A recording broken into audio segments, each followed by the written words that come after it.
আল্লাহর হাবিবের রওজা শরীফ দেখে আমি সহ্য করতে পারি না রে আবু বকর, বিদায় দাও, আমি চলে যাব। চলে গেলেন নবীর পাগল। সিরিয়ান দামেস্কে যাওয়ার পরে কিছুদিন পরে নবীজি স্বপ্ন দেখায়, কিরে বেলাল, এটা কেমন জুলুম, কতদিন হলো তোমার কণ্ঠের আজান শুনি না।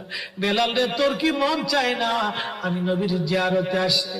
বেলাল আয়, আমি নবীর জিয়ারতে আয় রে বেলাল আয়, কতদিন হলো তোমার কণ্ঠের আজান শুনি না।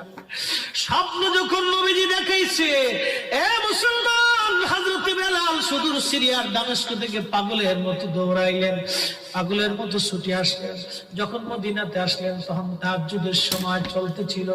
তাহাজ্জুদের সময় চলার সময় হযরত বেলাল রাদিয়াল্লাহু আনহু কাঠের জালি দিয়ে তখন রওজা শরীফ ঘিরে রাখা ছিল। ওই জালির পাশে বসে বসে জালির সঙ্গে মাথা ঠেকাইয়া নবীর পাগল বসে বসে গুনগুন গুনগুন করে কাঁদে আর বলে,